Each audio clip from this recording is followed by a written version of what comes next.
Hey nerds, Farmer Jesse here. Welcome to Growers Daily, your daily dose of ecological farming insight. It is Monday, December 29th, 2025, and today we are talking about making mulching work for you. If collaborative farms are the answer, why aren't we seeing more of them? And it's almost the new year. Can I still sow some cover crop? We'll find out, so let's do it.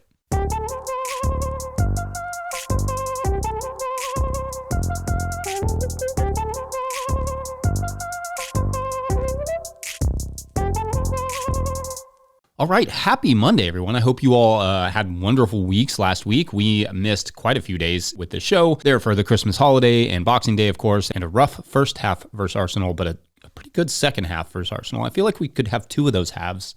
Would make one full game, but baby steps. Anyway, we had family in town, which is always the best, especially because this particular family also has a 2-year-old, which is a really, really delightfully fun age. And the weather was wildly nice. Lots of outdoor time with the kiddos, mostly at playgrounds and parks. But the ability to do that around Christmas, no less, loved that. Had a blast. The majority of the seeds have arrived too, so got those all slowly organized and dealt with. Did a little flame weeding. May talk about flame weeding maybe next week. Also did a little relaxing, which wasn't the worst idea. Been a wild year working the two jobs that I work, and we didn't really do a vacation this year so much just because, like with the kids in school and the farm in the summer, this week around Christmas is really the only time of year that we actually get any sort of vacation time, or that at least makes any sense for us. But with the extra family in town, we decided to stick around and staycation it up a little bit, as it were, and it was great. I hope you all had a good weekend too. I got this mug. I'm the cool dad you've probably heard all about, which is just absolutely the perfect mug for me. But anyway, yeah, great week staying home. Also cheaper than normal. It's going to be windy as all get out today with the temps going from t-shirt weather yesterday to beard freezing weather tonight. So I suppose it was fun while it lasted. Now, just a matter of getting things, cleaned up and ready for the next round of t-shirt weather or the next t-shirt season, which will be here before you know it. I've got some onions to start pretty soon. Probably next week. Oh, quick reminder that I will be going live on this Wednesday, to celebrate the old year and ring in the new one. 9 a.m. Eastern Standard Time per usual. Should be fun. Bring your questions for the new year, new season, new farm, new stuff in general. Okay, so we've got 2 more mulch-based segments to round out our mulch series, one today and one tomorrow. And for today, I thought I would focus on mulch efficiency. Now, that might not sound like much of a subject, but the reality is that mulching is a big job and it should be done as efficiently as possible, or it loses some of its economic value, but also just, joy. And so I thought I would explore some of the tools and tricks that can make various types of mulching more efficient and do my best to make it fun and interesting. But the reality is that I won't have to try that hard to do that. I mean, there are machines that will shoot hay or straw onto a plot for you, which takes care of a lot of the interesting part pretty much on its own. Anyway, I got to thinking about this a little bit this week because the littlest kiddo and I were trying to collect some leaves from the yard for a little mulching project this week, and it was so incredibly slow raking and transporting them. And if it wasn't for the fact that I just, like working with my kid and wanted, a little bit of exercise, it was not worth the work. However, generally speaking, there are some lower tech things that anyone can do to make these jobs less taxing and time and labor intensive. For one, delivery of the mulch makes a huge difference, like where it is delivered. In fact, this is always something I've disliked about my current farm layout. All the good delivery space for compost and the like is up front, while the garden space is in the back. So in an ideal scenario, I would have the compost delivered to the middle of the gardens where I could mostly, easily distribute it. But on this new farm, that's not really an option unless I built some roads and even took out a little bit of garden space. The other challenge on my particular property is that it's sloped, and all that space to receive compost/mulch deliveries is not only at the front of the property, but at the bottom of said slope. So moving compost and hay or whatever it happens to be mostly just means I have to move it uphill no matter where it's going. Now, long term, there is a section at the top of the hill that I could lay a gravel road down to receive deliveries, making my mulching, significantly easier, but we just haven't got there yet. Also, I don't know if I want to do that, have a big gravel road on the other side of my house. So the location of that drop makes a huge difference though. Then moving it where you need it, you will need wheels of some sort for this, either a farm cart or wheelbarrows, but something with wheels that preferably can go right over the beds, though that doesn't, have to be that way, obviously. I don't have anything that fits over my 4-foot beds. For moving hay, we would often load the back of our small truck and drive it near where it needed to go, as long as it was dry, then distribute it from there. Doesn't so much work with compost, but generally just because we're doing it in a wetter part of the season where I can't really drive on grassy areas.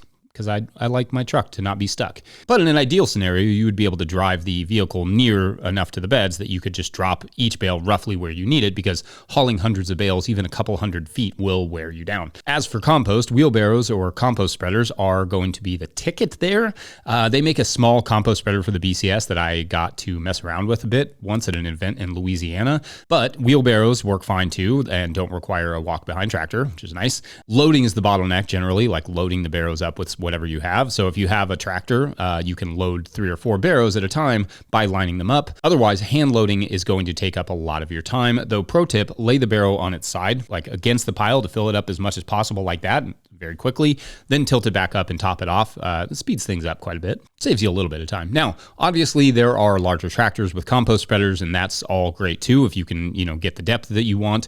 I've also seen where people will build blockers to attach the, to the spreaders themselves and guide the compost where you want it to go. Like oftentimes spreaders are spreading like 4 or 8 feet, which may not be helpful to you. So maybe you want it in like a 30-inch band. Like you could just drop a 30-inch wide band of compost to cover a bed, or like an 18-inch wide band of wood chips to cover the paths, like what you can see here from Green Things Farm Collective if you're watching on YouTube, or it's just a compost spreader and then you have a blocker to guide the compost or wood chips or whatever where you want them to go. I also remember a few years back where Shannon and Brian of Broadfork Farm in Nova Scotia were using a self-loading spreader bucket on their tractor where they would back into the pile, lift the loader up, and then the loader had a mechanism where it could be driven over the beds and drop the compost simultaneously. So that's cool. I love the idea of the loading and spreading being combined, because oftentimes what you're doing is you're taking a loader, filling up some sort of spreader, and then you're reattaching the spreader, and then you're driving that over the bed. So it's an extra step. This takes one of those steps out, eliminating that whole step of having to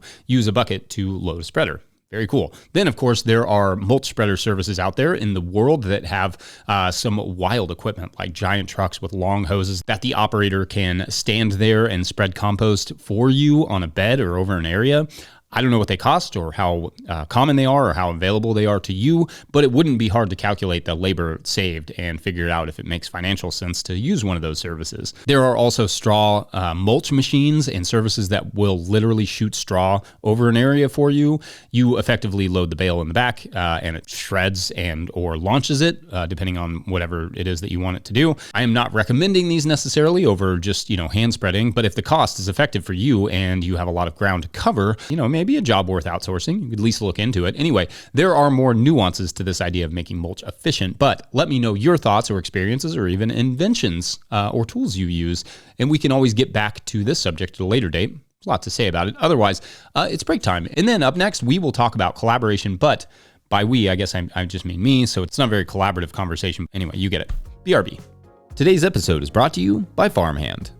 Farmers who partnered with Farmhand say they grew an average of 63% this year because it's more than software. Farmhand is your business coach and assistant, helping to sell out, save time, and grow smarter with real data from real farms, shaping websites that convert, campaigns that sell, and fulfillment systems that run smoothly. Curious what that looks like? Meet the founder, Ari, at farmhand.partners/no-till and see the same insights and support the fastest growing farms rely on every week. That's farmhand.partners/no-till. Today's episode is also brought to you by FarmRaise. Still struggling with your balance sheet? Your lender's asking for a balance sheet and you're stuck with a spreadsheet mess or guessing your numbers? FarmRaise Tracks takes the stress out of farm finance. With one click, you can generate an accurate, up-to-date balance sheet that shows your assets, liabilities, and equity. No accounting degree required. You'll be ready for loan applications, tax season, or just a clearer picture of where your farm stands. Join thousands of farmers using Tracks to build stronger businesses. Get 20% off with code NOTIL20 at farmraise.com for the lifetime of your membership. All right, back to the show.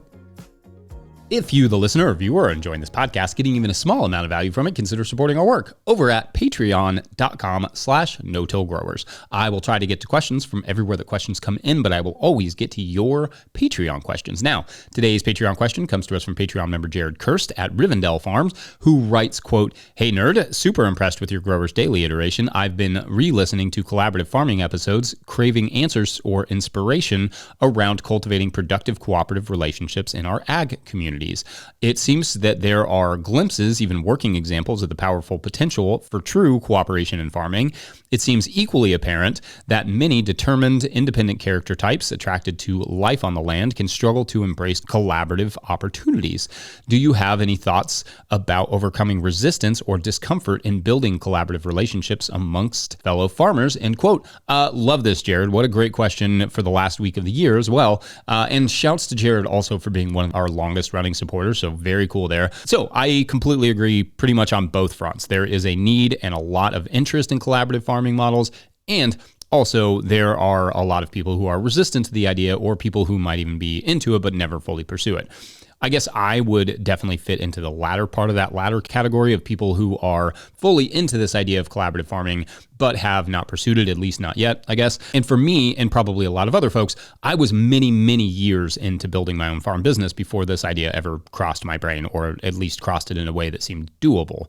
America is a very entrepreneurial place, and like Jared suggests, farming has a very independent vibe to it in general. So the idea of starting a farm with someone else just never really made sense to us when we were, starting out, or frankly sounded to us like what a farm was. It didn't seem like a great idea until our farm was already built and up and running, and we owned land that could really only be farmed by one family reasonably. And as I've said before, this is not a property with its slope and thick, soggy clay and poor drainage that I would really wish on even my worst enemy, having farmed it now for 5 seasons. So I guess using myself and our farm as an example, our first obstacle is just that we've poured a ton of time and money into our own business, and it's not really a place that would make sense to bring a partner into. We would need a different and more appropriate property, ultimately, which rebuilding an entirely new farm somewhere else is admittedly a daunting prospect given the shape of my body at present. So for us, I think it's just timing is one reason we don't see more growers doing these sorts of collabs. The second thing perhaps is straightforward models that outline, exactly how to mitigate financial risk, transition existing farms, and give a perfectly, reasonable and easy to understand roadmap to how to do all that and make it work financially. They exist, but the info can be disparate, a lot of work to dig into. So I guess what I see as the primary obstacle is twofold. First, a change in how we view farming as an independent family-owned entity into a real business like any other, where partners are involved, along with financial literacy and good business practices. Like, that has to be a thing. In effect, take the romanticism off the work and lifestyle of farming and put it on the starting a business that makes a reasonable living, feeding people and caring for the soil. More detailed how-to guides and information on how to make it happen is the other area I think we need filled out a bit. Chris Newman wrote a great book on this subject called First Generation Farming. There is one short book by greenhorns.org called Cooperative Farming. I will link all that in the show notes. Jackson's Collab Farming podcast obviously covered quite a few case studies, but in general, I think we could use a couple more super basic step-by-step guides, and maybe they exist. So feel free to shout those resources out in the comments. But also, I think we just need people who are willing to take the leap and put in the, work of not just focusing on how to grow stuff, but how to run a farm business with multiple owners. I think not only would these sorts of businesses make farming more reasonable physically by sharing the work and sense of propriety, but also more profitable and capable of feeding more people. On the propriety front, I want to focus on that for a second. This is something I think it's underappreciated about farms. We've never had anything but good employees ourselves, absolutely, but many businesses struggle with workers who just don't really care about the business itself. But sharing the ownership gives the workers that sense of propriety, because they have literal propriety. But that's not the only bonus. Successful cooperatives like Tournesol Farm in Quebec have done things like carve out space for growers to take mid-season vacations, which is practically unheard of in, independent farming. Not impossible, but not common. Though you will recall that in segment 1, my only real vacation time is Christmas. So yeah, there are other examples like our friends at Tilth Soil, which is a worker-owned co-op.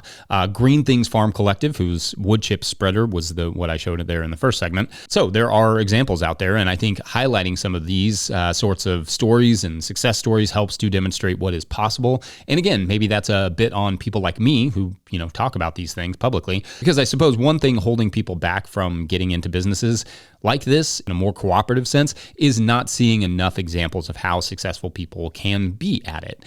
They hear, the ones that failed or the horror stories, or maybe they just had one that didn't work, but don't hear enough about the people who are thriving and exactly how they got got there. That's not a criticism of those people. Perhaps that's a criticism of myself for not highlighting more success stories in that space, or even some of the failure stories, like what went wrong? What could we do to avoid those situations? And maybe that'll be one of our themes for 2026, to focus a bit more on farm collaborations, what worked, what didn't. Anyway, what are your thoughts? Have you been interested in collab farming, but something has held you back? What was it? Let's get to the bottom of it, shall we? Otherwise, we're going to take a quick break. And when we come back, late cover cropping. Be right back. Cool, Dad. Today's episode is brought to you by Johnny's Selected Seeds. Johnny's Selected Seeds is a proud supporter of Growers Daily. At Johnny's, they do more than sell seeds. They grow them. They trial them to see how they perform on Johnny's research farm in Maine and across the U.S. and Canada. Only the best varieties are added to their catalog and website. When you need proven varieties you can count on and detailed guidance from seedling to harvest, consider Johnny's your trusted growing partner. JohnnySeeds.com. That's JohnnySeeds.com. All right, back to the show. All right, so with the break last week, I got a little concerned that I would get behind on Patreon questions, so I'm going to take an extra one today and maybe tomorrow, we'll see. But anyway, this one seems fitting, and it's from Rhea Paulette, who writes, quote, "Hi, Jesse. I'm aiming to grow a cover crop of crimson clover, lacy phacelia, and cilantro this winter. I've heard you say it's good to start this mix later in the fall or early winter. Is this because we don't want the seeds to germinate before the first frost? How can I determine when to sow the cover crop seeds? Do I need water? I'm in zone 6B. Hopefully it's not too cold to try lacy phacelia for this purpose," end quote. All right, great question here. Thank you. So the reason I feel like this is actually a timely one is that I will often sow lacy phacelia, peas, crimson clover, and cilantro at this time of year. Like, what is it? Almost January. The thing is that, especially for the lacy phacelia, it's not hardy enough to survive the winter if you plant it too early. It will get tall and die. Same with cilantro. But if you sow it later, like maybe after your last field crops come out, typically in the past, it has been things like fall carrots coming out, and then we can sow a cover crop. Then what you get are smaller plants that are extremely cold hardy and make very pretty flowers in the spring. Now, it doesn't have to be sown, this late. It can be sown after your first frosts is fine. Even November is fine. But you don't want it to get too big before the hard freezes come. You want it small and squat and hardy. And unless it's very dry where you are, you will not really need water. If it is dry, you will absolutely have to water those things in and probably keep them watered in if it stays dry throughout the winter there. Here in Kentucky, at least, there is plenty of moisture in the winter. Too much most of the time. Mud is our winter mascot. I kind of wish it was citrus, but that's how these things go. All of these seeds, however, will take several weeks to germinate this time of year, depending on your weather. You can speed that up slightly by using a tarp or something over top, like landscape fabric or something just to warm up that soil a little bit and keep it nice and moist. But then you have to be vigilant about checking to make sure that they have not germinated yet. Get good seed to soil contact if you can. Like what I normally do is broadcast the crimson clover and then run over that with a seeder containing the other seeds. That will give everything in the mix the seed to soil contact it needs to germinate. And in terms of how late I sow it, I typically have all of my cover crops in by January, but I have sown cover crops as late as February after we had a particularly icy winter that killed some of it off. That was actually, in fact, last winter, and that was the first time in many years of doing this that we had lost a mix like that, but ice storms live by the beat of their own drum, so that's fun. And sowing it that late, like in February, the results were fine, but the cover crop was a lot shorter physically. Like it just wasn't very tall. Like it just wasn't as tall as it would be if the roots had, had the entire winter to establish themselves. What I've never done is sown lacy phacelia in the spring, but it would be interesting to try that. I know it's possible. Maybe if I have some space for it, I'll give that a try and just see how lacy phacelia does in the spring, in the summer, in the fall. So yeah, you want it small and then enjoy the lovely flowers in the spring. That combo of crimson clover and lacy phacelia is absolutely one of my favorites, especially if you throw a little cilantro and peas in there. They are also, in terms of cover crops at least, pretty easy to terminate, so it's not a lot to deal with in the spring. Another bonus is that lacy phacelia makes for decent cut flowers. So to me, unless there is some crop family combo you would want to avoid, like you don't want to grow a cover crop that's in the same crop family as something else, it seems like a no-brainer cover crop for flower growers to me. Ditto cilantro, though I'm not sure it has the same stem life. Cut flower growers can, fill me in on all that. Anyway, I think that is it for this Monday. this final Monday, in fact, of 2025. Don't forget, No Till Growers is now officially a nonprofit 501c3, so donations are tax deductible and greatly appreciated. Please make sure to like and subscribe and or follow wherever you're getting this podcast. That's an easy way to help us out as well. Enormous thank you to all of our show sponsors, and if you'd ever like to sponsor the show, you can reach out to Farmer Michelle at notillgrowers.com. Huge shouts to Willie Breeding for the theme music, Mike Hilbert for the production help and editing, and my wife Hannah for everything in the world. Also, shouts to Epidemic Sound for the background music that you can hear. Pick up a hat or a copy of my book, The Living Soil Handbook, at notillgrowers.com to support our work. Huge thank you to everyone who did that over the holidays. Hope you all enjoy your Christmas presents or your spouses or your friends or whoever you got them for, because that supports what we do. Big thank you to everyone over at patreon.com/notillgrowers, where at a certain level, or if you just bump up from one level to another, you sign up in the waning days of December, you get a shout out on the show. So big shout outs today to Elizabeth Louis. Oh, that's fun. Elizabeth Louis. That's a good novelistic name. JD, Allison Blake, another good one, and Seraphim. I say these a lot just so I figure cover my bases. Nailed it, at least partly in one of those. Anyway, in today's story, one that will span the new year, it seems, we are going to follow Ridge and Lens. Ridge was born into a hippie commune in Wales. I don't know why Wales, but I don't know why not Wales. But whose mom ultimately decided that things had gotten a bit too cultish for her liking in that particular commune and moved herself and Ridge to a small apartment complex in Florida, USA. The weather was a step up, but the lack of community was a step down. So Ridge's mom, Linz, had an idea. Why not start a community for single mothers? So Linz took out an ad in a local paper that just read, "Single mom looking for other single moms to start a farm with." Now, she got some odd responses, as you could probably imagine, but she also got a few people with general interest who wanted to meet up, one of whom owned some land there in Florida, a now defunct citrus farm that her parents had willed to her. And so that is how Citrus City Farms began. But for Ridge, he didn't know any of that, origin story. He just knew he suddenly had a group of friends and that there was a war going on. But that is for tomorrow on the Citrus City Showdown. Thanks for watching and or listening. We will see you then. Bye.